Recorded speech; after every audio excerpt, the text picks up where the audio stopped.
Hey, what's up guys on YouTube? This is 3D Bonfire back with an amazing tutorial, okay? And this time when I say amazing, I really mean it. I mean it all the time, but this time, oh man, I really love it, okay? So I'm totally into these plastic materials lately and I was playing a lot, you can see it here. Obviously, and I want to share all of these tips and tricks, my secret knowledge with you, and I think this will just be an amazing tutorial today, okay? So let's just pause this one because the sound maybe will drive you nuts, okay? So this is my plan for today. You can see, man, I made quite a lot of renderings here and I want to really share all of these texture setups on my Patreon with you. Just look how amazing this is looking. Some really advanced mix materials. Today we are going to talk about these plastic looks, okay? So this bubble wrap plastic foil, I think this is the right word, okay? So just look, oh man, I just want to touch it and wrap it around, I don't know. Anyway, I think these are some really amazing materials, okay? So you can see I was playing really a lot with it. Also these ones, they just look beautiful, okay? I can go on and on with this, but I think I want to keep this lesson really short and precise, okay? So I wanted to say here on YouTube, you will learn how to make something like this, okay? I'm just amazed how great it looks, okay? I hope it's okay to be amazed by my own work. Feels a little bit stupid, but anyway, so I want to share this knowledge with you. Oh man. Okay.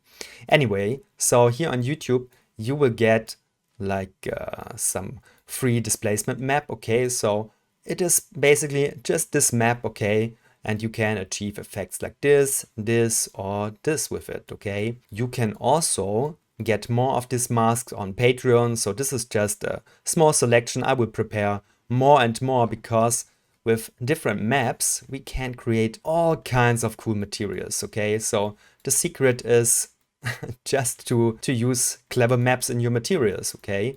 But now I want to share this one for free, so you can download it on Patreon, all right? And you will also get this scene file with a crazy cartoon character, some geometrical objects, and these cloth-like snakes in it, okay? So you will just have something cool that you can put your texture on. So basically you will get something like this when you press the render button. And I think this is just amazing. Of course, there will be another lesson probably on Patreon where I share with you how you can model this stuff, okay? So, I mean, now I will share it for free with you, but I also want to show you on Patreon how you can model this garment cloth-like stuff. I mean, I just implemented Marvelous Designer into my workflow, combined it with Cinema 4D, and the results, man, they're just amazing, okay? For me, it feels like the logical next step in this whole 3D game, okay? But anyway, I'm rambling too much here, so I think we should just dive into Cinema 4D and open up the free scene file. As I said, it will be on Patreon together with this displacement map, and I think we should just have some fun, all right? So let's get this going. All right, one last thing. Today we are going to play with this abstract snakes here. They are created in Marvelous Designer. I think I already mentioned this. It's just a great tool to create these abstract shapes here. I mean, this is like a trouser and a t-shirt, but you can also make a swim ring and bend it around your objects, make really cool abstract stuff. But of course, let's go over here. You can also create your own garments, keep it more realistic, dress a character and create your own bubble wrap jacket, whatever, your own trousers.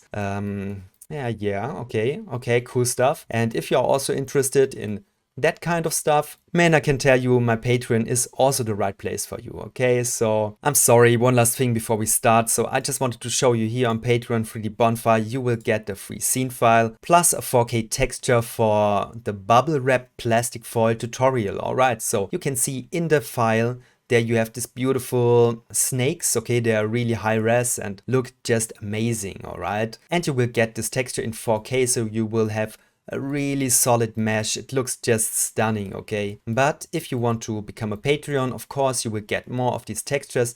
this is just a small selection. I really want to build on that and just want to give you a lot of variation for your materials, alright? And here is a special offer that is just for you who are watching this training right now on YouTube, okay? So these are the different membership levels on my Patreon 3D Bonfire. And to get the whole package of knowledge 100%, you should go for the tier tutorial nights, okay? It's 16 euros per month. And here is the special thing. If you go annual, you will save 16%. And now let me tell you one thing. All of you who are watching this training right now on YouTube, if you send me a message on Patreon with the promo code PLASTIC, you will get an additional discount of 20 euros, alright? So I think this is quite a good offer for 1 year of quality training, alright? So let's continue. Finally in Cinema 4D, okay? And when you fire up the plastic snake scene file, I guess you will just get like this and this material for the eye, okay? The other ones we will create now together.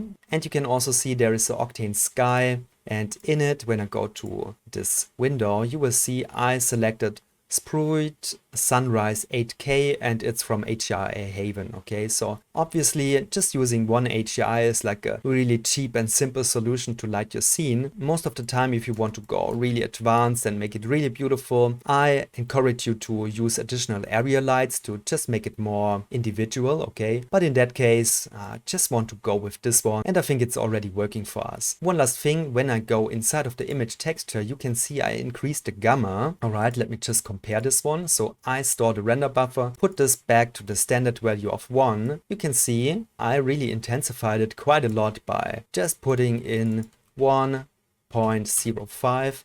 And this is like a cheap trick to make your lighting more intense, to intensify the lighting from your HDRI. All right, so I like this one. I will just remove the plastic foil from this snake here, and now just go into your camera, and I would just encourage you to search for a nice angle here. So maybe we want to go with this snake here. So I would just try to get like a beautiful angle. Let's see. Honestly, this is the most fun part for me. Okay, so you just go with your camera around your scene. Now I select the focus picker to make this one sharp in the viewport. Okay, and you can see here, this is the aperture. This is the intensity of the depth of field. So when I increase it, it will get like crazy. All right, like this is really subtle.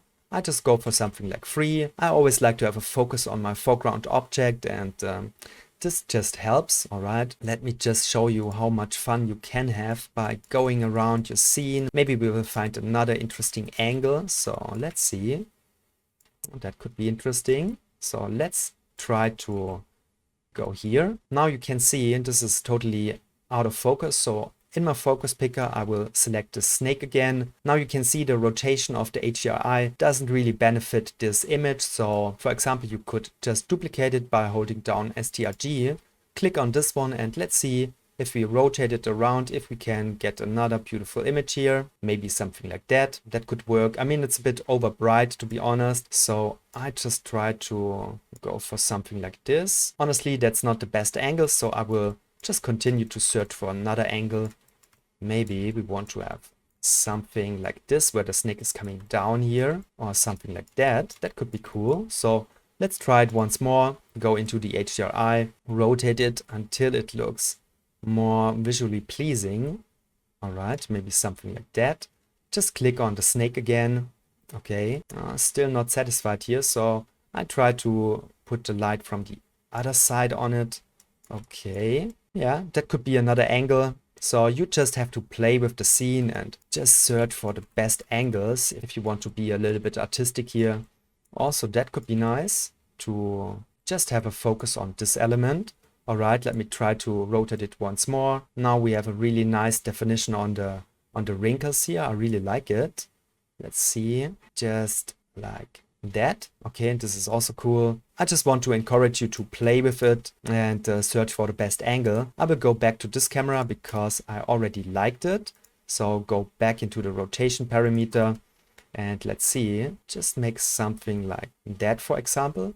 Or do we want to have the light from the other side? That looks even more interesting. Okay, so now I think it is time to go into the materials and create some bubble wrap plastic foil. Okay, all right, so this is this object, and you also can see we put it into a cloth surface first. This will give it additional thickness, because when you just leave it at 0, this will be like just a How can I show it to you? Let me see it. Go inside of it. You can see this is an infinite thin object. Okay, so it basically has no thickness. And this is where the cloth surface comes into play. So when I put this one to 1, we have like the inner and the outer shell. And this will also help the shader to make it more realistic. Like this really has some volume and it looks just better, okay? On top, I put it into a subdivision surface. So without it, this doesn't really look good. So I just put it into the subdivision surface and it is perfectly smooth. All right, finally the material part, okay? And you can see I already created some materials. So let me just show you this one, for example. All right, that looks nice. How about this one? Oh yes, that looks amazing. How about this one? All right, you look good too. Okay, so now we start from scratch, okay? So just go here and let's start with a specular material, okay? Put the specular onto your snake and let's see what is happening. All right, so this looks already quite interesting, right? Let me just show you how it will look without the cloth surface, okay? So now this is like this infinite thin object without a real thickness, and this looks just fake. I mean, it looks like this is filled with some liquid, like from the movie Abyss, for example. All right, so if you want to go for something like that, okay, but I would say that looks just more believable. Put it into your subdivision surface, and now we are up for a good start. So let's fire up the material editor, and if you go to the index, you can make the reflections more intense. Okay, so when I put this one to 2, now we're talking. This looks already quite promising, right? If I go up with it, just compare it to this one. Okay, that looks pretty flat, so I will go for something like 2. Okay, and I think if you go to common, I just want to compare this once again, store the render buffer, and I think when you activate fake shadows, I guess there will be more light in your object, but to be honest, there is no difference. You can also leave this one unchecked. All right, now let's make this more interesting. So go into your node editor, and I think it is time to fire up an image texture. And we just load the 4K texture that I provided for you on Patreon. All right, so I have it here. And I mean, this is so simple, okay? But it doesn't have to be complicated, right? So just go to displacement, fire up a displacement. And since we want to use a texture for our displacement, you just need to set this one to texture displacement. It is already set up. Okay, that's perfect. Just pipe it into the texture input. Now what is happening here? Okay, this is getting super dark, and I think this is a scaling issue. All right, so first, obviously, we want to have more details. It's a 4K texture, so why don't we just choose 4K? Makes sense, right? This is really super tiny. That's the problem here, so that could be confusing. So just create a transform input here. All right, I could make this a bit smaller, sorry. So like that, and I think let's try it with 100. All right, that looks ridiculous. So I think the height is way too intense, so just put this one to 1.5, for example. All right, I will give it some calculation time, and you already can see that looks quite interesting. Honestly, the lighting is too flat, so I will just go to my attributes and rotate this one. All right, so that looks already more interesting, and I already like the look here. I just want to go closer with the camera, so I make a duplicate, and maybe I just want to check another angle. And once again, I will select my focus picker, click on the object. Now I just want to separate this snake from the other one a bit more. So I will increase the aperture to maybe 6. All right, and you can see this still looks amazing. Maybe we want to vary it once more. So I will just go with my camera somewhere else. All right, so I just changed the angle a little bit and the lighting, and you can see this will be our plastic foil right now. I think the scaling is a bit off. So you could go back into your material here, all right, and change the parameter with the transform. Okay, so if you put this one to 200, for example, then this will get way bigger. Let's just wait for a second. All right, so you can see where this is going. So, I mean, this looks also quite interesting. Obviously, there is another parameter you can play with. That is the height, okay, of this extrusion. So when I reduce this one to, let's just halve it. All right, now these extrusions, they are more subtle. Obviously, you could make it really tiny when you go to 70, for example. That also looks amazing. We can also play with the light, of course. So I think this is just pure fun. Okay, so all right, that also looks lovely. Let's do it one more time. Just go into the other direction. Okay, now you get this cool reflection here. Let's see.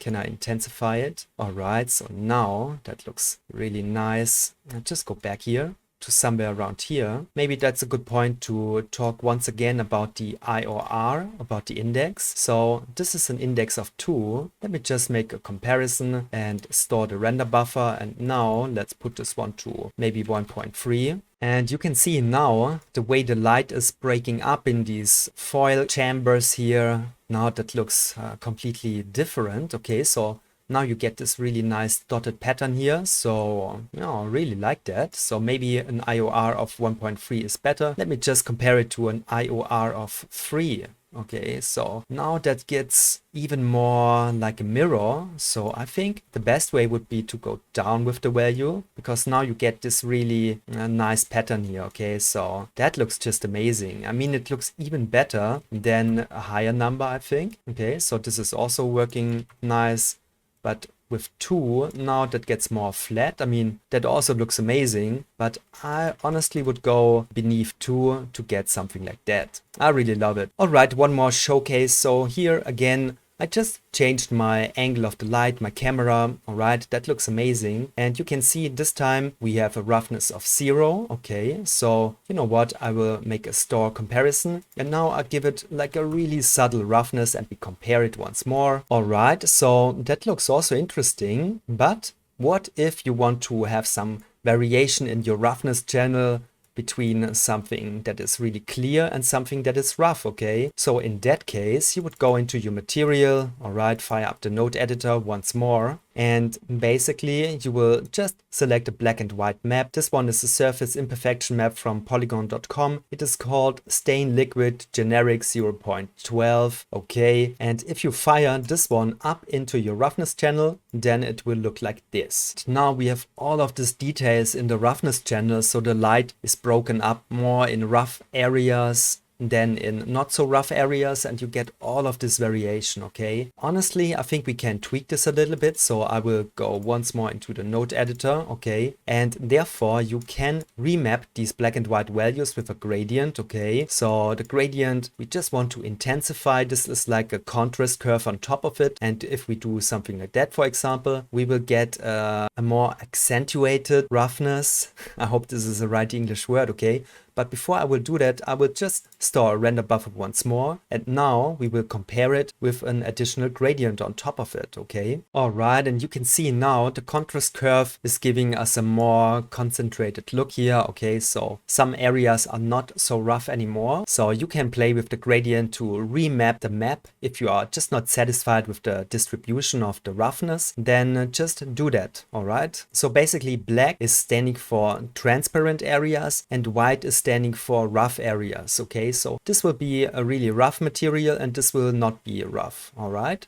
like more transparent. So you can see when I turn this one into some gray value, you will have in all of these transparent areas also some roughness value. Let me just show you. All right, and as I said, now basically almost everything is really rough here. Okay, so it's also interesting, but I really prefer all of the details, so I will turn this one back to black. And of course now you could also say, okay, in these areas they are too rough, so I don't want to have this as a white, but maybe as a grayscale value here. And then you again get a whole different look. Okay. All right. And that also looks amazing. And I think I should pay $1 whenever I say amazing today. Okay. So now you learned about the roughness channel and the displacement channel. And of course you can definitely combine both of it. Okay, so just pipe the dotted map back into the displacement and let's just see it one more time how this will look. All right, and once again I have to say it looks amazing. To be honest, this time I used a different black and white dotted map that is more accentuated to get that spikes. But overall the principle is the same and you already know where you can get more of these textures, right? Sometimes it's just pure fun, okay? So that's what I love about 3D. It doesn't have to be complex and complicated, Houdini stuff. I mean, you can get these amazing results with just some good taste, some good lighting and some beautiful materials, all right? So we did this one with the roughness, okay? This is a more close dotted map. Of course, you can also use this texture maps in the diffuse channel to get something like this, or even something like this one. Okay, combine it with a stripes map here in the normal channel, and then, oh man, you can get so many beautiful textures, materials. Oh, the sky's the limit here. Okay, so I think I should end this one. Okay, so Thank you so much for your time. It was just a pleasure to share this. And of course, all of these more complex material setups, I will also share this on Patreon. So there will be a lot of lessons to make something like that. I mean, this looks amazing. All right, beautiful, beautiful stuff. Okay, so anyway, I need to end this tutorial now. Maybe consider to subscribe to this channel, give me a thumbs up, leave a comment, all of the good stuff. Anyway, thank you so much for your time. See you next time. Bye, guys.